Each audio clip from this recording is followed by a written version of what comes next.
Hi again. Still in Belfast. I've just moved up from the waterside up to City Hall here. It's a really lovely place to sit around. There's some nice benches around the outside of the hall itself, and a few memorials and statues to look at. Just behind me, down the back way, there's a long list memorial of all those who died from the Titanic sinking, which is quite a nice thing to see. I hadn't seen that before, so that's quite nice. But I thought it'd be a nice place to come and sit and read chapter 6 of The Sanctuary to you now. I'm going to watch the life just walk on by, a few pigeons flying around as well, so hopefully they won't distract you too much. But here we go, chapter 6. I changed coaches in the first town across the border, muddled the timetables, sprinted for a service that ran only twice a day, and made it onto the little 12-seater heading for the village of Freeborn, 80 miles north and west. 2 hours later, the land around me was completely wild, but for two things. The first was the road. It had been appalling for the hours, gashed at the sides by roots, and as pockmarked as the moon. But for the last 20 miles, that had been replaced by beautiful tarmac, almost eerily smooth and silent beneath the wheels. The second was the double fence running alongside us to the north, two metal barriers with 10 metres clear between them. Beyond the far one was nothing but thick forest. The nearer one was knotted at intervals with short concrete towers. I got the sense of movement or intelligence within these, and the impression that I was being watched. Not just from the towers either. For some time I had been the last passenger aboard, and the coach driver gave me long, curious looks in the rearview mirror as he went. The double border fence was only interrupted once, as far as I saw, by a pair of huge gates consisting of iron slats, completely hiding whatever lay within. The metal looked brand new. The stone gateposts on either side seemed practically Jurassic in their age and bulk. A couple of miles after that, the coach slowed suddenly. I looked out ahead and saw we were coming to a halt just before a strange block on the road. Three men guarded it, dressed in black, and I saw metal gleaming at their hips. The door creaked open. They had a word with the driver, who nodded, keeping his face to the road ahead, and the three of them sauntered along the aisle towards me. Identification, please. The man in front was bulky, with the muscles of a perennially bored. There was no malice in his small eyes, but perhaps a suggestion of mischief. A telltale crease at the corners that hinted at a love of diversions, innocent or not. He and his colleagues wore hunter's vests, or military vests, all pockets and pouches, and as the man in the front waited for me to reply, the pair behind him gave me each other a little smile. I still felt confident enough in myself to challenge him. Who are you? Estate security? Estate? This is a public road. I'm afraid not, sir. My employers own a large, you might say, a substantial stretch of it. He gestured lazily up and down, and that gives us the right to check who's passing through. It's all company territory. I don't believe you. You're welcome to wait for your lawyer to turn up. Identification. I fumbled in my pockets for my papers. Where are you visiting today? Are there many villages at the end of this road? I'm going to Freeborn. He ignored my sarcasm. Purpose of journey? I want to paint the coast. I had enough equipment on me to prove it, and as I hadn't named anyone yet, I was on my way to meet. They couldn't test the lie. He gave me a long look, tapping my documents into the flat of his hand. We can't let you through, sir. He raised his hands like a magician, shoved my papers into my lap, then pushed his thumbs back through the loops of his security belt and smiled. You're joking. Sorry, sir. So much regulation these days. You'll have to turn back. That was it, then. The company had been tracking me, knew I was here. Was Kara in on this? Could she see me approaching across the screen? Was she making sure I got nowhere near her? The guard continued. There is, of course, a local toddy you might be able to pay to rush things through. He was asking for a bribe, barefaced. Bullshit, you're on the take. I stood and met him eye to eye. It felt very cramped suddenly in the little space at the back of the coach. That's not polite, sir. He slid one hand around to the baton at his side, unclipped it, and gently raised it to push, ever so softly, on my shoulder. His smile had melted away, and the creases around his eyes had lost their humour. I suggest you sit back down. By now I was afraid, and I knew things were coming to a head, but I thought I had as little to lose as these louts. With my right hand I pushed his baton off me and spoke as calmly and confidently as I could manage. Don't you dare touch me again. Things sped up a little after that. I saw the baton coming towards my stomach, but not quickly enough to do anything about it. When I was doubled over, the man in front gripped the side of my head and rammed it into the side of the coach. then forced me onto the seat. He was shouting too, and a few more blows hit my head, my shoulders, my ribs. I stayed like that a few seconds, trying to find his legs to kick out at, but they were defended, and there was nothing to do but swear. Then one of them was saying, "Got it, I've got it," and they were off the bus again. My main bag was ripped, the compartment with cash gone. The leader had taken my identification too as little extra. That left me in big trouble if I wanted to head south again. They hadn't touched the food. Pemberley clearly fed his men well. Through the window, I saw three of the men sauntering back towards the wooded area to the north, and almost as a joke, one of them pressed the button that held the barrier up. The driver was eyeing me in the mirror until I met his gaze, and he quickly looked away as if I'd embarrassed him. The coach inched forward. The rest of the journey was quiet, and I took stock. When the forest was near enough to show me my reflection against the dark of the trees, I saw my face was bruised on one side, grazed from where I'd hit the side of the coach. There was a bump at the back of my skull too, and I could taste iron. I'd bitten my tongue, perhaps when I first fell backwards, but my teeth were intact, and my ribs seemed to have stood up against the batter. My financial situation was more pressing. Now that the money pouch was gone, I had nothing but a couple of notes in my pocket. But they hadn't bothered with the painter's roll, and the drawing of Cara was secure, thank God. After a few more miles, we pulled up in the central square at Freeborn. As I gathered my bags, the driver waited in his seat, and I turned to him at the door. "You're getting your cut on their way back, I suppose?" "They don't always come. There are so few visitors that they normally don't bother with the block. But they know who the locals are, sir, and if you aren't from round here, you get a hard time." He paused, then added, "If they don't like the look of you. You might have warned me. I'm sorry, sir." I was on the tarmac by now, looking back at him, and his face was blank with a fixed resolve not to care. If it's any consolation, I've seen worse. He pulled the doors to, turned the vehicle in a broad loop, and moved off. The town consisted of a few dozen stone houses, plus the square I was in, and the civic buildings around its edge, a church squat and uncompromising, a shop and a low-doored pub. But that was on the landward side. The other half of this place was the sea. The land did not curve outwards around us. No protecting horns of rock or stuff shielded this place. Even on a day like today, with the sea undisturbed and a mackerel of clouds overhead, it was bleak and magnificent. I could only imagine how it might look in a storm. The seafront was dominated by a large stone harbour, recently built by the look of it, with smart little fishing boats bobbing on either side. Despite its new appearance, the weather had already buffeted the harbour savagely, and I could see score lines across it from storms, like the claws of a giant beast. North of the town, the wire fence, marking Pemberley's mainland estate, ran all the way into the water. Kelp clung to the wire diamonds at the waterline. I picked up my bags and headed towards the pub.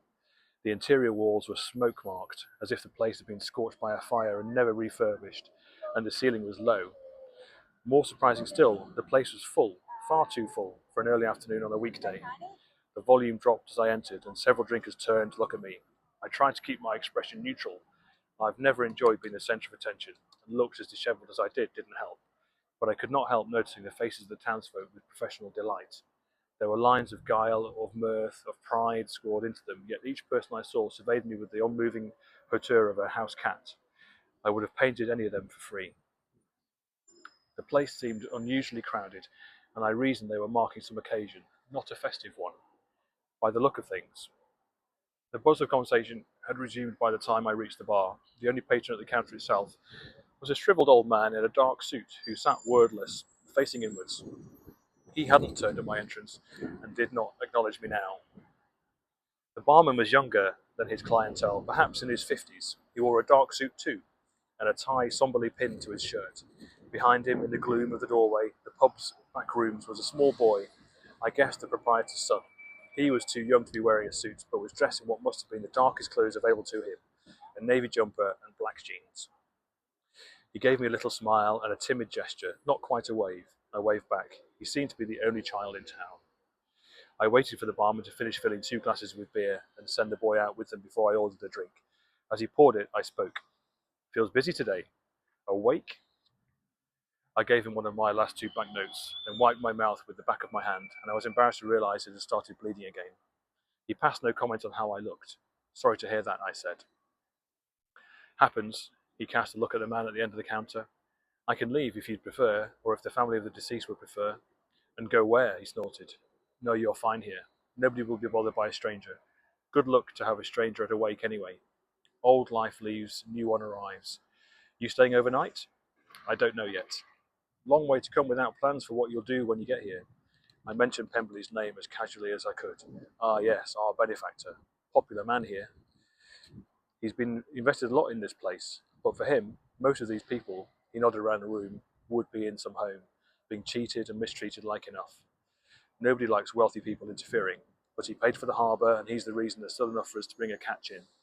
University popular, eh? I didn't say that. He glanced again at the shriveled man along the counter.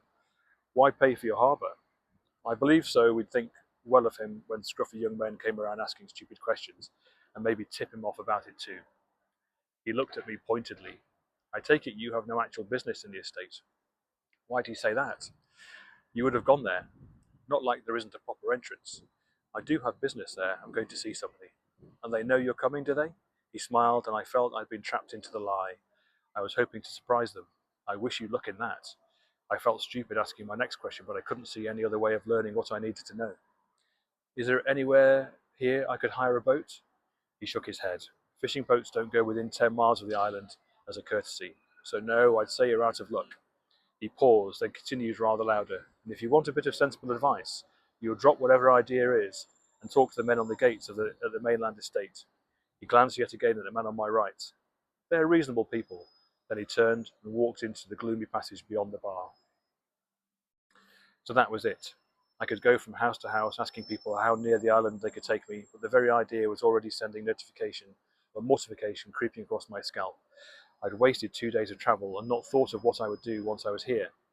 For all the planning I'd done, I would have been better off walking to the gates we'd passed on the road to Freeborn and begging for admittance. No, I'd come this far. I was going to get onto the island somehow, even if I had to swim. The old man at the end of the bar shifted on his seat and angled himself towards me. He was small, his feet barely reached the footrest of his stool, and his spine had bowed him so far forward he had to strain his neck to look directly at me. His eyes were veiled and hooded, but they were the mild blue of a baby's, and wild hair sprouted from his nose and cheeks. He was a curious mixture of age and youth. You have business on the island? His voice was not yet cracked, although he must have been nearing 80. He spoke with the accent of the region, running the vowels together. I do, yes. Tell me what takes you there. I must have looked uncomfortable because he added simply, You won't get there unless I know. I briefly told him about Cara, about her letter, and that I was worried about her. As I stumbled to a close, he nodded. Course of love, ah? I hope so. He nodded again, then seemed to come to some decision. All right, I'll get you there. Well, not myself, but I'll help you get there yourself, if you see what I mean. How? Finish your drink. He hauled himself from a bar stool to the ground, wincing at the step, and moved to the edge of the bar, taking a hat from the stand by the door as he did so. The eyes of the locals followed us as we left. I looked back and saw the barman standing in the gloom, talking to someone on the wall phone and watching me all the while. Outside, the old man turned, not towards the harbour, but north, towards the row of houses directly facing the water. His was the third along, a one-storey bungalow of breeze blocks with a roof of slate. He led me down the side of the building to a garden on the seaward side, covered in a low mossy turf. The windows, facing the sea, were tiny, suspicious eyes in a weather-beaten face. There was an odd object in the garden covered in a tarpaulin. He gestured to me to help him uncover it, and slowly we pulled the tarp back. Beneath it, balanced on a wheel trailer, was a boat. It was small, bigger than a rubber inflatable, but not much. The steering system was a salt-bitten rudder, which trembled in the breeze. Hasn't been used for a while. Should still work. I'd use it on my own. If you want, I'm not getting in it. I'm no sailor. I would suggest a sailor lower himself to this. This is simple. You point it and twist the throttle. How long has it been out of the water? A couple of years. Why hasn't it been used for so long? He looked at me. My son died in it. Did he die because of something wrong with the boat? Nothing was wrong with the boat, nor with him, for all that. He coughed. Do you want it or not? How long will the journey take? You've time to get there today if you start now. He looked at me, expectant.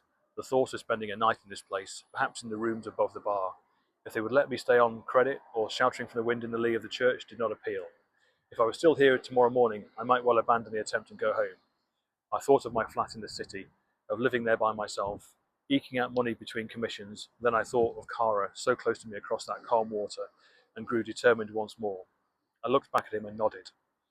He sent me to the shed where there were several 10-gallon drums of fuel. I slowly rolled one out and managed to fill the boat's tank. Then I took up the trailer's end and began hauling it.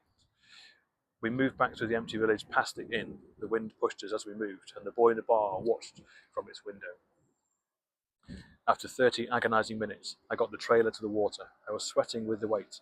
It was a job for 2 men, but the old man was in no position to assist me, and sensibly did not try. But eventually the boat was on the water, and he pointed out the principal controls. Leaving him standing guard, I went back to his garden and picked up my clothing bag and the painter's roll. He was still beside the boat when I returned. I clambered in, gingerly, and looked back at him. "Why are you helping me?" The barman said nobody would. In response, he nodded northwards towards Pemberley's fence. "I don't know what you want with him, but you don't seem minded to befriend him, and I suspect your being there will hinder him, so it's no hardship to me." Excuse me asking, but is it anything to do with your son? He carried on speaking as if I'd said nothing. "I'm not going on the water again in this again. He may as well get one more trip. Bring it back if it's convenient, but don't if it isn't. Nobody around here would buy it." I nodded. "Whose wake was it in there?" "My other son's," he said at the words quietly, but without shame, and he spoke. He looked at me until I dropped my eyes. "What if something goes wrong with the boat?" He shrugged. He should have considered that, but he answered anyway. "It was in good condition 2 years ago, and it's in good condition now. It won't get you to America, but we're not trying to get you there. You're trying to get 40 miles offshore. You do know where you're going, I presume?" "I have a map." I drew it from my bag, showed him where I would mark the island's location from the older maps I'd found. He looked at it with disdain. "I'd better give you the bearing from here. You have a compass, don't you?" I looked around me as if I could summon one up. "Lord in heaven, you really did come here on impulse, didn't you?" He gave a fraction of a smile. "Stay there." He hobbled back towards his home, leaving me in the boat. I was glad at the moment's pause. This was my last chance to stop. Kara might finish her work unexpectedly. Maybe she would fall out of love with this place. Maybe she and Pemberley would argue. Then she would come home. We could celebrate our anniversary late, and she would never need to know about this mad journey I had made. Even as I thought it, I knew it wouldn't happen, and in that moment I realized I wasn't especially interested in resuming my old life without Kara around. I loved her, and she loved me. Would love me again once she saw me on the island. Resolved once more, I sat in the boat waiting for the old man to return. After about 10 minutes, he came shuffling back towards me. He held a bag, which he proffered as he got closer. The compass was in there, on a cord, so I could wear it around my neck. In the base, bundled tightly, was a bright orange life jacket, which looked waterproof and was far more practical than anything. I brought it. I put it and tied the loops around myself. There was also a half loaf of bread, a piece of cheese wrapped in plastic, and a thermos flask that sloshed as I took it. "Thank you. Take you a few hours, I reckon. Don't want you starving before you get there. I take it you know how a compass works." I told him I did, and he gave me the bearing I needed to follow, and told me to look for the island's only harbour, which lay on its western side. Eventually, we ran out of practicalities to discuss. "Your son, your first son, did he die on Pemberley's land?" "Not according to them." He nodded and repeated it, although I had understood his implications the first time. "What was his name?" "William Stenson Bill." William Steenson Bill. "How did you get the boat back?" "Was found a few days later tied up in the harbour, like it had never been out at all." He looked around. "Right, I think you're set. Anything else?" "I don't think so, but thank you for all this. I wouldn't have been able to get there without you. That much is clear." It was too late, really, but I asked if there was anything else I could do for him in return. He looked at me from this spot. "You're going to see Pemberley?" "I might see him, yes." "Make his life difficult if you get there, that is. Make it hard." "Why?" "Because he's the devil." He spoke plainly, unembarrassed, and turned and started back towards the village. I shouted some further question over the noise of the engine, but he merely gestured with his hand as he went, a wave of blessing and dismissal. I don't know why he didn't turn. Maybe he didn't want to see me sitting in his son's boat. There was a small compartment near the rudder seat, like a glove box in a car. I opened it. It was pristine. No crumbs, no scraps of paper, nothing. I stowed the food in it and made sure the rope was free, gently turned the throttle. As I left the harbour, only two figures were visible, the old man walking towards his home, and the boy from the pub standing and waving. Well, things are getting interesting as he makes his journey across to the island. Think he's going to make it? Well, lots of chapters left, so I guess so. Let's find out what happens in chapter 7 next. See you later.